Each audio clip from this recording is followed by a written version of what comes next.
Welcome back, focused learners. I am absolutely thrilled to guide you through today's explainer because we're jumping right into a textual universe that is just so vast and so historically rich, it makes standard ancient libraries look, well, kind of like light reading. Today, we're unpacking the massive, awe-inspiring world of the Buddhist scriptural canons. We're going to see exactly how these ancient teachings survived for millennia, transforming across different cultures and continents along the way. So let's just get right into it. Okay, 729. Now, you might be wondering, what does this number actually represent? Well, what if I told you that to read just one physical edition of the Pali Canon, you couldn't just pull a book off a shelf? If you traveled to the Kuthadal Pagoda in Myanmar, you'd find exactly 729 massive marble stupas, and each one houses a huge marble tablet inscribed with scripture. Together, all 729 of them make up just one edition of this canon. They literally created the world's largest physical book. It's a pretty incredible testament to the staggering scale of the literature we're dealing with today. So, here's our roadmap for today. First, decoding the three baskets. Then, early Indian Buddhist canons. Next, the three living traditions. And finally, from marble to digital. Let's start with Section 1, decoding the three baskets. Before we can fully appreciate how these texts spread globally, we really need to understand the core blueprint that grounds all of them. You'll often hear the term Tripitaka in Sanskrit or Tipitaka in Pali, and this translates directly to the three baskets. And what's really fascinating here is the metaphor itself. You see, the term basket wasn't just symbolic, it historically referred to the actual physical receptacles that monks used to hold and organize these incredibly delicate palm leaf manuscripts. It's just a highly tangible, practical way to categorize a massive library of spiritual knowledge. So what exactly goes into these three baskets? It's a beautifully structured system that divides the texts by their core purpose. First up, we've got the Vinaya Pitaka. This one contains the monastic rules, and it represents this fascinating historical shift from a group of wandering mendicants to a much more sedentary, settled monastic community that genuinely needed strict daily guidelines to function. The second basket is the Sutra Pitaka, which holds the actual doctrinal teachings and sermons delivered by the historical Buddha. And finally, the Abhidharma Pitaka. This contains later, highly systematic scholastic philosophy. When you look at it, you can literally see the progression of religion unfolding, right from living rules to core sermons, all the way to complex philosophical frameworks.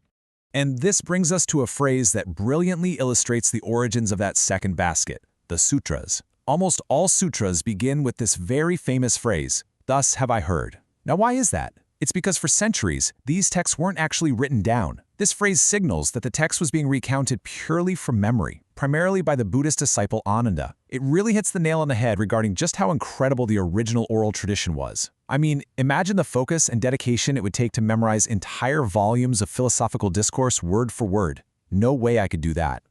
Moving on to Section 2, early Indian Buddhist canons. So how did this astonishing oral tradition eventually transition into the written word? Let's dig into that historical mystery. By the time these teachings really started taking shape across different early Buddhist schools, the scale of it all was just mind-boggling.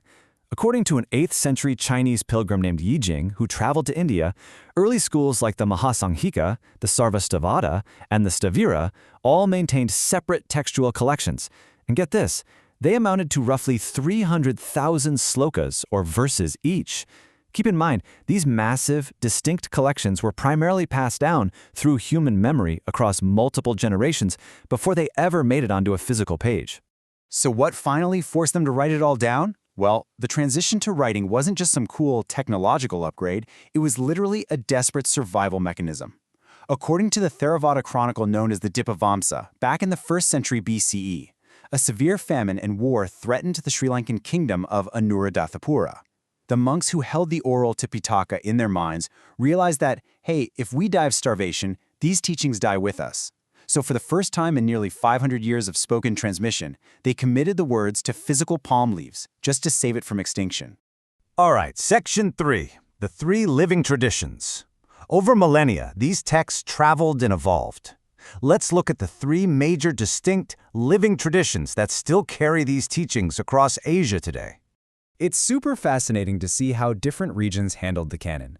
The Southern Theravada tradition, which is primarily in Southeast Asia, rigidly sticks to that original three-basket structure, and they reject later Mahayana sutras as non-canonical. But then you look at the Northern Tibetan tradition, and they expanded their canon massively.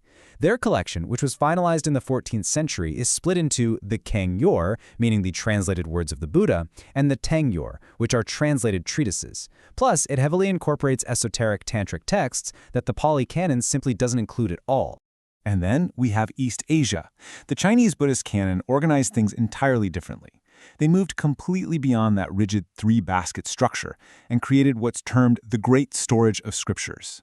The dividing structure we actually use today was laid out in a catalog by the monk Zisheng way back in the year 730 CE. This catalog was so absolutely crucial that it helped reconstruct the canon after severe religious persecutions in 845 CE. And brilliantly, they managed to preserve these texts using massive woodblock printing efforts, the most famous of which is the stunning Tripitaka Koreana. Okay, time for a quick, fun pop culture Easter egg. In Chinese culture, the term for Tripitaka is sanzang. Historically, this was used as an honorary title for a monk who had totally mastered the three baskets. But this title actually inspired the incredibly famous character Tong Sanzong in the classic novel Journey to the West, which, if you remember, was delightfully adapted into the 1979 cult classic TV series Monkey. It's just wild how an ancient scholastic title for mastering Buddhist texts evolved into legendary television lore. Finally, let's jump into Section 4, From Marble to Digital. How exactly are we ensuring these ancient words survive into our modern era? When you condense this incredible timeline, it's just amazing. We start with monks desperately writing on palm leaves in 1st century BCE Sri Lanka. Then we move to Zhizheng's meticulous cataloging in 8th century China.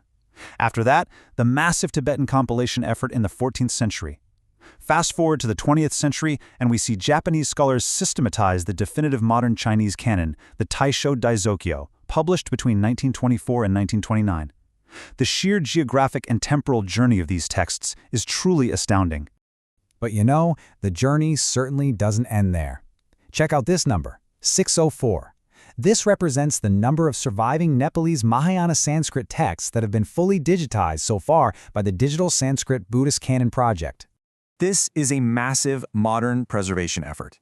The Newar Buddhist tradition over in the Kathmandu Valley uniquely preserved original Sanskrit Mahayana manuscripts that were completely lost in India. But of course, physical manuscripts are incredibly fragile, so today scholars are actively converting roughly 50,000 pages of these delicate texts into computer code, building a massive, searchable digital database. The ancient baskets are literally being stored on servers now, shared globally at the click of a button.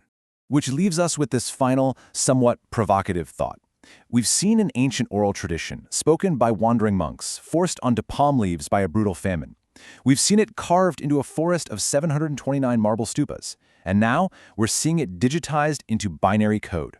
When the medium undergoes such radical transformations over 2,500 years, does the core truth of the teaching change, or has it simply found a brilliant new vessel for a new age? I'll let you ponder that one. Thank you so much for joining me on this deep dive into the Buddhist canons. Keep learning, keep questioning, and I will see you in the next explainer.